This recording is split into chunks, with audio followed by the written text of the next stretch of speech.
Hello বন্ধুরা, কেমন আছো সবাই? আমি তামিমা। আমার খুব কম বয়সেই বিয়ে হয়ে যায়। সবকিছুই ভালোভাবে চলছিল। আমি আমার স্বামীকে অনেক ভালোবাসতাম। আমাদের দিনকাল বেশ ভালোই কাটছিল। কিন্তু একদিন এক কালো রাতে আমার স্বামী অফিস থেকে ফেরার পথে বাইক দুর্ঘটনায় মারা যায়। সেই থেকে আমি একেবারে একা হয়ে যাই। আমার পুরো পৃথিবীটাই পাল্টে যায়। আমাদের পরিবারে আমি, আমার শ্বশুর শাশুড়ি আর আমার স্বামীর ছোট ভাই থাকত। তার নাম ছিল সোহেল। তার বয়স আমার থেকে একটু বেশি হবে। কিছুদিন পর আমি লক্ষ্য করলাম আমার চলাফেরা কেউ নজর করছে। পরে জানতে পারলাম সে আর কেউ নয়, আমার দেবর সোহেল। সে এখন কেন জানি আমার দিকে চেয়ে থাকে, আর আমি তাকালেই লজ্জা পেয়ে মুখ সরিয়ে নেয়। এভাবেই বেশ কিছুদিন কাটতে থাকল। এইদিকে একলা রাতে আমার যেন ঘুম আসে না। বারবার আমার সেই রাতগুলোর কথা মনে পড়ে, আমার স্বামীর সাথে কাটানো মুহূর্তগুলো। একা একা থাকার কারণে এখন আমার একটি খারাপ অভ্যাস হয়ে যাচ্ছিল। এখন আমি ফোনের উপর বেশি আসক্ত হয়ে পড়েছি। আমি অনেক ভিডিও দেখতাম। আমার সব কিছুই এখন অপূর্ণ মনে হয়। তাই মাঝে মাঝে ভাবতাম যদি এখন কেউ আমাকে বিয়ে করত। আমি মনে মনে আমার দেবর সোহেলকে নিয়ে ভাবতে শুরু করলাম। কেন সে এখন আমার দিকে চেয়ে থাকে, আর কেন আমি তার দিকে তাকালে সে লজ্জা পায়। আমি ঠিক করলাম তাকে একটু বাজিয়ে দেখি, তার মনে কি আমার জন্য কোনো ভালোবাসা আছে নাকি অন্য কিছু। আমি ইচ্ছা করেই আমার দেবরের কাছাকাছি থাকতে শুরু করলাম। আমি তার সাথে অনেক গল্প করতাম। সেও এখন আমার সাথে অনেক সময় কাটায়, আর তার লজ্জা অনেকটাই কমে গেছে। এখন সে আমার সাথে সময় কাটাতে আগ্রহী। আমি লক্ষ্য করতাম সে মাঝে মাঝে আমার দিকে তাকিয়ে থাকে আর হাসে। একদিন আমি তাকে নিয়ে বাইরে ঘুরতে গেলাম। আমরা অনেক মজা করছিলাম। হঠাৎ আমার স্বামীর কথা মনে পড়ে যায় এবং আমার মন খারাপ দেখে সে বলল, কি হয়েছে ভাবি? মন খারাপ করলে কেন?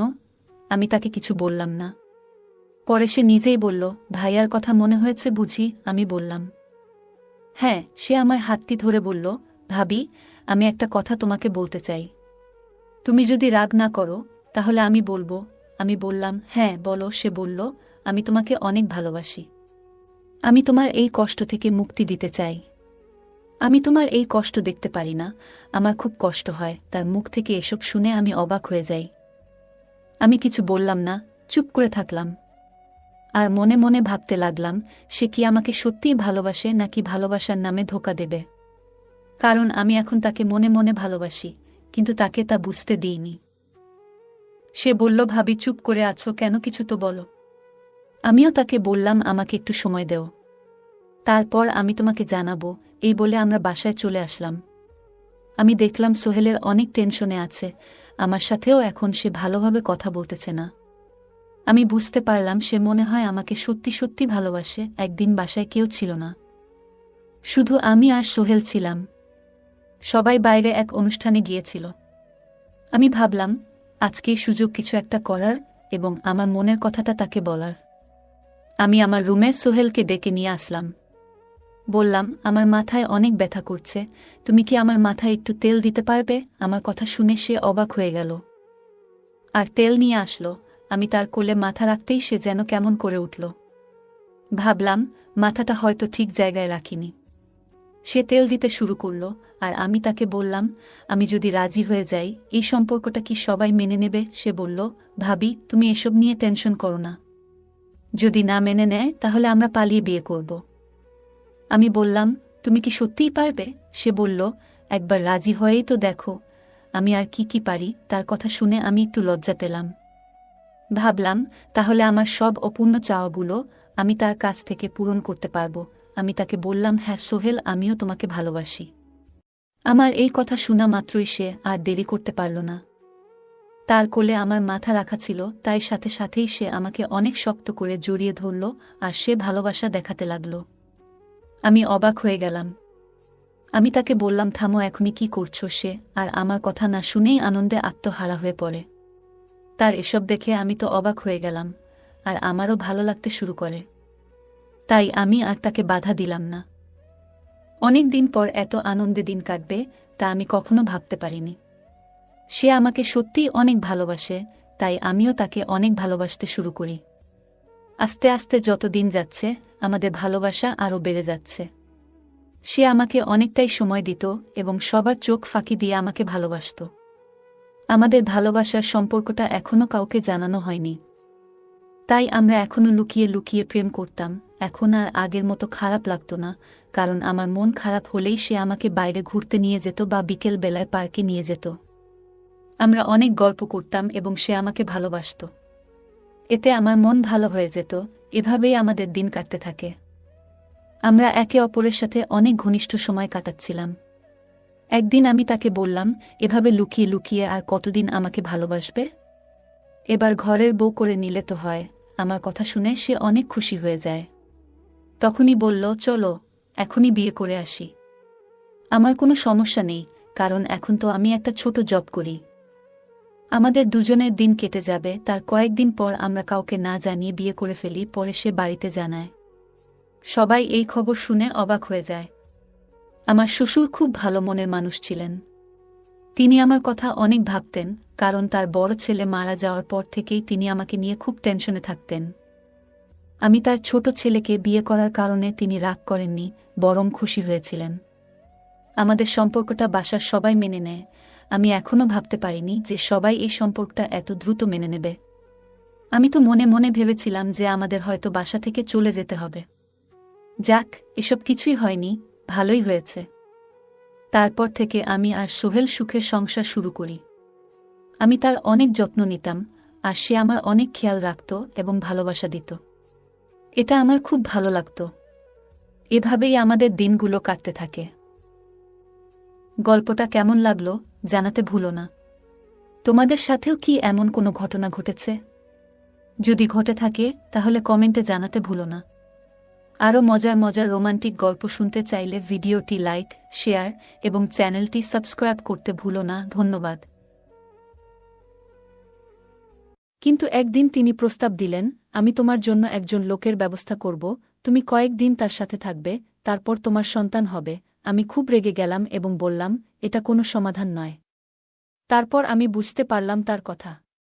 তারপর আমি আমাদের বাসার কাজের লোকের সাথে। আমার নাম নেহা। আমি দেখতে অনেক সুন্দর। গায়ের রং ছিল ফর্সা, বয়স 24 বছর। আমার কম বয়সেই বিয়ে হয়। আমাদের বিয়ের 3 বছর পেরিয়ে গেছে, কিন্তু আমার স্বামী সবসময় আমাকে সন্তানের জন্য চাপ দিতেন। তিনি কখনোই সন্তানের দত্তক গ্রহণের কথা ভাবেননি। আমি অনেকবার চেষ্টা করেছি তাকে বোঝাতে, কিন্তু তিনি বলতেন যে সন্তানকে তার নিজের রক্তের হতে হবে এবং তার উত্তরাধিকার বহন করতে হবে। আমি তার কথার গুরুত্ব বুঝতে পারতাম, কিন্তু আমার মন ভীষণ কষ্টে ছিল। তাই আমি বিভিন্ন জায়গায় গিয়েছিলাম এবং ধর্মগুরুদের কাছে প্রার্থনা করেছিলাম। আমি বাচ্চার জন্যে অনেক প্রচেষ্টা করেছি এবং অনেক অর্থ ব্যয় করেছি যাতে ঈশ্বর আমার জীবনে সুখের আলো দান করে। তবে যখনই আমি আমার স্বামীকে মেডিকেল চেকআপের জন্য বলতাম, তিনি জোর দিয়ে বলতেন যে সমস্যা আমার মধ্যে এবং আমি মা হতে পারব না। তার কথাগুলো আমাকে ভীষণ আঘাত করত।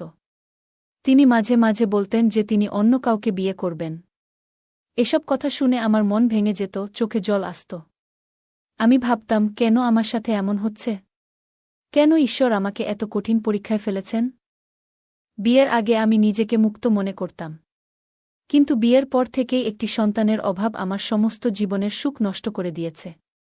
রাতের পর রাত আমি ঘুমাতে পারতাম না এবং কখনো কখনো জীবনের অর্থহীনতা মনে করতাম। এমনকি আমার মনে আত্মহত্যার চিন্তা আসত, কিন্তু শেষমেশ আমি নিজেকে সেই অন্ধকার ভাবনা থেকে ফিরিয়ে আনতাম। তবে আজকের দিনটি অন্য রকম ছিল। আমি আমার মায়ের কাছে গিয়েছিলাম, যেখানে আমার 3 বোনও ছিল। আমার খালা এবং পরিবারের অন্য সদস্যরাও সেখানে উপস্থিত ছিলেন এবং সবাই আমার জীবনযাত্রার প্রশংসা করছিল। হঠাৎ আমার ছোট বোন মজা করে বলল, নেহার জীবন এবং টাকা পয়সার কোনো মূল্য নেই যদি সন্তানের অভাব থাকে। তার কথায় আমি চুপ করে গেলাম। ঠিক তখনই তার মেয়ে আমার কোলে এসে বসে। আমি ওকে আদর করতে গেলাম, আর আমার বোন হঠাৎ করে তার মেয়েকে তুলে নিয়ে বলল, দয়া করে বোন, আমার সন্তানদের থেকে দূরে থাকো। তার আচরণ দেখে আমি হতবাক হয়ে গেলাম। আমার মা তখন তাকে ধমক দিয়ে বললেন, তোমার বড় বোনের সাথে সম্মান সহকারে কথা বলো। সেই মুহূর্তে আমি ঘর ছেড়ে চলে গেলাম। আমার খালা ও বোনেরা দরজায় এসে দাঁড়িয়েছিল, কিন্তু আমি আর থামতে চাইনি। বাইরে গিয়ে ঘণ্টার পর ঘণ্টা কাঁদলাম। আমার মনে হচ্ছিল আমার হৃদয় বুঝি এখনই থেমে যাবে। আমি এতটাই অস্থির ছিলাম যে কোনো কিছুতেই মন বসছিল না। আমি কেবল ঈশ্বরের কাছে প্রার্থনা করছিলাম যে আমাকে একটি সন্তান দাও। হঠাৎ আমার স্বামী ঘরে এসে আমাকে মেঝেতে বসে কাঁদতে দেখে কাছে এসে আমাকে জড়িয়ে ধরল। তার আলিঙ্গনে আমি স্বস্তি পেলাম এবং আরও জোরে কাঁদতে লাগলাম। তিনি আমাকে শান্ত করার চেষ্টা করলেন, কিন্তু আমার আবেগ তখন বাঁধভাঙা জলের মতো প্রবাহিত হচ্ছিল। আমার মনের কষ্ট কোনোভাবেই কমতেছিল না। আমি আমার স্বামীকে চোখের জল মুছতে মুছতে বললাম, আমার কোনো উত্তর নেই, কিন্তু আমাদের উচিত ডাক্তারের কাছে গিয়ে সবকিছু পরিষ্কার করা। আমি একটি সন্তান চাই, যে কোনো মূল্যে, এবং আমরা এ সমস্যার সমাধান করব। আমার স্বামী আমার কথায় সান্ত্বনা দিতে চেষ্টা করলেন। আমি বুঝতে পারছিলাম না তিনি কি ভাবছিলেন। কিন্তু কিছুক্ষণ পর তিনি উঠে দাঁড়ালেন এবং বললেন, চলো হাসপাতালে যাই। আমরা হাসপাতালে পৌঁছানোর পর ডাক্তারের কাছে বসলাম। আমার মনে তখন একটাই প্রার্থনা, যেন ডাক্তার আমাদের জন্য কোনো সুখবর আনেন। কিছুক্ষণ অপেক্ষার পর ডাক্তার আমাদের কিছু পরীক্ষার পর বাইরে যেতে বললেন। আমি এবং আমার স্বামী ওয়েটিং রুমে বসে থাকলাম। আমার স্বামী আমার দিকে তাকিয়ে বললেন, নেহা, এত চিন্তা করো না। আমি আবার কান্নায় ভেঙে পড়লাম, বললাম, আজ যদি কিছু ভালো না হয়, আমি জানি না কি করব। আমার স্বামী আমাকে শান্ত করার চেষ্টা করছিলেন। তার চোখে ভয়ের ছায়া ছিল, হয়তো তিনি আমাকে হারানোর ভয় পাচ্ছিলেন। আমার মনেও একই কথা ঘুরছিল। কিন্তু আমি জানতাম আমাদের একসাথে এ পরিস্থিতির মোকাবিলা করতে হবে। তিনি এসে আমার সামনে বসলেন এবং আমার 2 হাত ধরে বললেন, আমি জানি তোমার কষ্টটা কতটা গভীর। আমি একজন পুরুষ, তাই তোমার অভিজ্ঞতাগুলো পুরোপুরি বুঝতে পারি না। তবে আমাদের এই পরিস্থিতি বুঝে শুনে মোকাবিলা করতে হবে। আমরা জানি না রিপোর্ট কি বলবে, কিন্তু আমরা একসঙ্গে এর মুখোমুখি হব এবং যাই আসুক না কেন, আমরা তা গ্রহণ করব। তার কথাগুলো শুনে আমি একটু অবাক হলাম, কারণ আগে তিনি এমন কখনো বলেননি। তার কথায় একটা নতুন অনুভূতি ছিল যা আমাকে ভাবতে বাধ্য করেছিল। আমার মনে প্রশ্ন উকি দিচ্ছিল, এবং আমার মন আমাকে কিছুটা শঙ্কিত করছিল। যদি আমার আশঙ্কা সত্যি হয়, তাহলে আমি তাকে সহজে ক্ষমা করব না। কারণ গত 3 বছর ধরে আমি যে যন্ত্রণা সহ্য করেছি, তার জন্য তাকে জবাবদিহি করতে হবে। কিছুক্ষণ পর আমাদের রিপোর্ট আমাদের হাতে এলো। ডাক্তারের সামনে বসে আমরা চুপ ছিলাম। প্রথমে আমার রিপোর্ট দেখা হলো, এবং ডাক্তার বললেন, আপনার কোনো সমস্যা নেই, আপনি পুরোপুরি সুস্থ। এরপর আমার স্বামীর রিপোর্ট দেখলেন, এবং তার মুখের ভাব আমাকে জানিয়ে দিল যে কিছু একটা ঠিক নেই। যখন ডাক্তার কিছু না বলেই চুপচাপ ছিলেন, আমার স্বামী অস্থির হয়ে জিজ্ঞেস করলেন, ডাক্তার, আপনি চুপ কেন? ডাক্তার আমাদের দিকে তাকিয়ে বললেন, প্রায়শই মানুষ ভাবে যে সন্তান না হওয়ার সমস্যা শুধুই নারীর। এটা ঠিক নয়। নেহা পুরোপুরি সুস্থ, কিন্তু আপনার স্বামীর কিছু সমস্যা আছে যা তাকে বাবা হতে বাধা দিচ্ছে। এই কথা শুনে আমার স্বামী রেগে উঠে দাঁড়ালেন এবং চেয়ারে ধাক্কা দিয়ে বললেন, এইসব বাজে কথা বলা বন্ধ করুন। এরপর তিনি তৎক্ষণাৎ বেরিয়ে গেলেন। তিনি উত্তেজিত হয়ে বললেন, আমি এই হাসপাতাল বন্ধ করে দেব। আপনি একজন অদক্ষ ডাক্তার। তার কথাগুলো ছিল রাগে ভরা। আমার স্বামীর এমন আচরণ দেখে হাসপাতাল কর্তৃপক্ষ নিরাপত্তা কর্মীদের ডাকলেন এবং আমাদের দুজনকেই বের করে দিলেন। বাইরে এসে আমি দেখলাম আমার স্বামীর অবস্থা ভালো নয়। তাকে শান্ত রাখার চেষ্টা করেও সে বাড়িতে গিয়ে আমাকে বিছানা ছুঁড়ে ফেলল। তার অস্থিরতা দেখে আমি হতবাক হয়ে গেলাম। আমি জানতাম যদি তার শারীরিক কোনো সমস্যা হয়, আমরা চিকিৎসা পেতে পারি। আমি তার পাশে বসলাম, তার গালে হাত রেখে বললাম, শ্রাবণ, আমি জানি তুমি কঠিন সময়ের মধ্যে দিয়ে যাচ্ছ। এটা সহজ নয়, কিন্তু আমরা একসাথে এর সমাধান করব। চিন্তা করো না। এটা আমাদের ব্যক্তিগত ব্যাপার। আমি তার কাঁধে হাত রেখে তাকে সান্ত্বনা দিলাম, চিকিৎসার মাধ্যমে আমরা সব ঠিক করে ফেলব। ঠিক তখনই সে আমাকে ধাক্কা দিয়ে বলল, তুমি আমার সমস্যার কথা ভেবে আমার উপর দয়া করো না। আমি চাই না আমার মধ্যে কোনো ত্রুটি থাকুক। রাগে সে বাড়ি থেকে বেরিয়ে গেল। আর আমি হতবাক হয়ে ভাবছিলাম, কি ঘটছে? আমার জীবনের সমস্যা কিছুটা কমলেও স্বামীর এমন আচরণ আমাকে কষ্ট দিল। তার প্রতি উদাসীনতা এবং অবিশ্বাস আমাকে বিষণ্ণ করছিল। আমি বিশ্বাস করতে পারছিলাম না যে আমরা এমন পরিস্থিতিতে আছি। আমি ভাবছিলাম, কেন আমার স্বামী আমার সঙ্গে এমন আচরণ করছে। আমি তার পাশে থাকতে চেয়েছিলাম, কিন্তু তার আচরণ আমাকে কষ্ট দিয়েছে। আমার মনে হলো, যদি আমার দিক থেকে কোনো সমস্যা হতো, তাহলে হয়তো সে মেনে নিত, কারণ তার জন্য দ্বিতীয় বিয়ের সম্ভাবনা সবসময় ছিল। তবে তার সমস্যাগুলো সামনে এলে সে যেন সবকিছু ওলটপালট করে ফেল। আমি জানি আমার পরীক্ষার ফলাফল খারাপ হলে সে আমাকে আরও কষ্ট দিত। কিন্তু এখন সে নিজে দোষ স্বীকার করতে পারছিল না। রাত গভীর হয়ে এলো, আমি বুঝলাম আমার স্বামী মাঝরাতের আগে ফিরবে না, তাই নিজেকে আর কষ্ট দিতে চাইনি। শান্তভাবে শুয়ে পড়লাম। রাত প্রায় শেষ প্রান্তে পৌঁছেছিল। হঠাৎ সে ফিরে এলো এবং আমার পাশে এসে শুয়ে পড়ল। আমি তার কাছে গেলাম এবং তাকে সান্ত্বনা দিতে চাইলাম।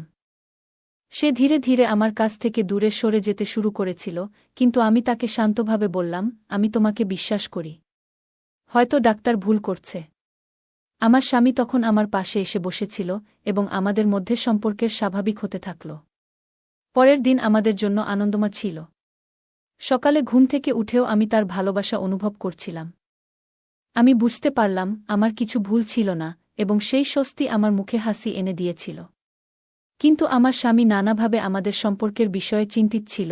আমার স্বামী বলছিলেন যে তার চিকিৎসা দরকার, কিন্তু তিনি এ নিয়ে মানহানির ভয়ে পদক্ষেপ নিতে চাননি। এদিকে আমি কথা বলা বন্ধ করে দিয়েছি।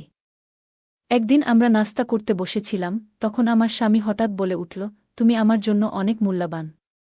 আমার জন্য উত্তরাধিকার খুবই গুরুত্বপূর্ণ। তার কথায় আমি স্তম্ভিত হয়ে গেলাম। তিনি আরও বলেন, আমি যা বলছি তা বোঝার চেষ্টা করো। আমার মনে হল তিনি হয়তো সন্তান নেওয়ার কথা ভাবছেন। কিন্তু আমি তার কথা পুরোপুরি বুঝতে পারছিলাম না। আমি তাকে জিজ্ঞেস করলাম, তুমি কি বলতে চাইছ? সে বলল, আমাদের জন্য একজন উত্তরাধিকারী দরকার, কিন্তু আমি চাই না বাইরে থেকে কোনো সন্তান আনতে। আমার পরিবারের লোকেরা বলবে এটা আমার উত্তরাধিকার নয়। আমার এত বিশাল সম্পত্তি অন্য মানুষ ভোগ করতে পারে না। তাই আমাদের নিজের সন্তান চাই। আমার স্বামী বুঝতে পারছিলেন না যে আমি কষ্টে আছি। তিনি প্রস্তাব দিলেন, আমি তোমার জন্য একজন লোকের ব্যবস্থা করব, তুমি কয়েক মাস তার সাথে থাকবে, তারপর তোমার সন্তান হবে। আমি খুব রেগে গেলাম এবং বললাম, এটা কোনো সমাধান নয়। আমি এটা করতে পারি না। তার কথায় আমি কষ্ট পেলাম এবং বাইরে চলে গেলাম, কারণ আমি ওরকম মেয়ে ছিলাম না। আমি ভেবেছিলাম কিভাবে সে এমন প্রস্তাব দিতে পারে। সারাটা দিন এভাবেই কাটিয়ে দিলাম তার কথাগুলো ভাবতে ভাবতে। অবশেষে তার কথা আমার কাছে কিছুটা যুক্তিসঙ্গত মনে হতে লাগল। হয়তো দত্তক নেওয়া ঠিক হবে না। আমাদের বাড়ির কর্মচারী, যার বয়স ৫০, তাকে সবসময় ২৫ বা ৩০ বছরের মতো দেখায়। এ নিয়ে আমার মনে অদ্ভুত চিন্তা আসতে থাকে। আমি এমন এক পরিস্থিতিতে পৌঁছেছিলাম যা অন্য কারো জন্য ভাবনারও বাইরে। আমার স্বামীর কথা ভেবে মনে হল হয়তো তার প্রস্তাব সঠিকই ছিল। সারাদিন চিন্তা করার পর আমি ক্লান্ত হয়ে হাল ছেড়ে দেওয়ার জন্য প্রস্তুত হলাম। মনে হল এই লোকটি আমার জন্য সঠিক হতে পারে এবং তার কাছ থেকে কোনো সামাজিক লজ্জার ভয় ছিল না। আর বাইরের কেউ জানবেও না। ঘরের কথা ঘরেই থাকবে। আমি সিদ্ধান্ত নিয়েছিলাম আজ আমার স্বামী বাড়ি ফিরে এলে এ বিষয়ে কথা বলব। তবে তার আগে আমি আমাদের কাজের লোকের সঙ্গে কথা বলতে চেয়েছিলাম। তাই কিছু চিন্তা করে আমি রান্নাঘরে গেলাম, যাতে সে টের না পায়। আমি রান্নাঘরে ঢুকে হঠাৎ তার সামনে হাজির হলে সে খুবই অবাক হয়ে গেল। আমি মুচকি হেসে তার সামনে দাঁড়ালাম। সে কিছুটা অস্বস্তি অনুভব করলে আমি তাকে শান্ত করার জন্য তার হাত ধরে জিজ্ঞেস করলাম, আপনার স্ত্রী কেমন আছেন? সে জবাব দিল, ম্যাডাম, আমার স্ত্রী মাত্র ১ মাস আগে মারা গেছেন। তার কথা শুনে আমি ভেতরে ভেতরে হাসলাম। আমি জানতাম সে এই কাজ করবে। আমি তাকে সরাসরি আমার প্রস্তাব জানালাম। সে প্রথমে আপত্তি করলেও আমি অর্থের লোভ দেখালে সে একটু ভাবতে চাইল। হয়তো সে আশা করেনি এত তাড়াতাড়ি এ বিষয়ে কথা হবে। অবশেষে সে বুঝতে পারল যে পরিবারে এই বিষয়গুলো গোপন রাখা সম্ভব। তাই সে কিছু না বলে চুপচাপ থাকল। পরের দিন আমার ৫০ বছর বয়সী কাজের লোক যখন আমাকে তার সম্মতি দিলেন, তখন আমি অবাক হলাম। আমি জানতাম এই সিদ্ধান্তটা দ্রুত নিতে হবে, তাই নিজেকে প্রস্তুত করেছিলাম। আমার স্বামী যখন জানলেন, তিনি বেশ অবাক হলেও সবকিছু দ্রুত বুঝে নিলেন। সেই রাতে কাজের লোকের সঙ্গে সময় কাটানোর সময় আমি অনুভব করলাম সে তার বয়সের তুলনায় অনেক তরুণ মনে হচ্ছে। সে অনেকক্ষণ আমার সাথে কাটালো এবং আমি অনেকটা ক্লান্ত ছিলাম। তারপর আমি আমার রুমে চলে যাই। সকালে ঘুম থেকে উঠেই আমি আমার স্বামীর সঙ্গে নাস্তা করলাম। এভাবেই পরপর ২ দিন কাজের লোকের সাথে সময় কাটাতে থাকি। ৩ দিন পর আমার গৃহকর্মী বাড়ি ফিরলেন না, যা আমাকে চিন্তায় ফেলে দিল। কিছুদিনের মধ্যেই আমি লক্ষ্য করলাম শরীরে কিছু অদ্ভুত পরিবর্তন ঘটছে, যা আমাকে ভাবনায় ফেলে দিল। ২ সপ্তাহ পর স্বামী-স্ত্রী দুজনেই উদ্বিগ্ন হয়ে চিকিৎসকের কাছে গেলাম। পরীক্ষা করে জানা গেল যে আমার স্বাস্থ্যের অবনতি ঘটেছে। কোনো এক বিশেষ রোগ আক্রমণ করেছে। মনে হলো যেন নিজের হাতে নিজের জীবন অন্ধকারাচ্ছন্ন করে ফেলেছি। এই খবর শুনে আমার স্বামীও দুশ্চিন্তায় পড়লেন এবং তিনিও পরীক্ষা করালেন। আমরা দুজনেই কঠিন পরিস্থিতির মুখোমুখি হয়েছিলাম। আমার সাথে থাকার কারণে তারও একই রোগ ধরা পড়েছে, যেটা আমাদের কাজের লোকের কাছ থেকে এসেছে। সে গরিব, তাই হতো জানত না যে এই রোগ তার শরীরে ছিল। পরে কিছু দিন পর শুনলাম যে কাজের লোকটি নাকি মারা গেছে। আমরা বুঝতে পেরেছিলাম যে আমাদের ভুলের জন্য শাস্তি পেয়েছি। আমি নিজেকে বললাম, শুধু একটি সন্তানের জন্য আমি ভুল পথে পা বাড়িয়েছি। আগেই অনেক ভালো ছিলাম আমরা নিজেদের ভুলের জন্য বড় শাস্তি পেয়েছি। এখন আমাদের এমন অবস্থা যে কেউই আমাদের দেখতে আসে না। প্রতিদিন আমি প্রার্থনা করি যেন এই দুঃখের অবসান ঘটুক। আমার স্বামীও একই কষ্টে ভুগছেন এবং আমরা এই পৃথিবীতে নিজেদের ভুলের শাস্তি পাচ্ছি। আমার স্বামী এখন আফসোস করেন যে তিনি যদি সময়মতো কাজের লোকের স্বাস্থ্যটা আগে পরীক্ষা করাতেন, তাহলে আমাদের এই দুর্ভোগ পোহাতে হতো না। আমরা যে সিদ্ধান্ত নিয়েছিলাম তার জন্য আমাদের আর কোনো দায় নিতে হতো না। গল্পটা কেমন লাগলো জানাতে ভুলবে না।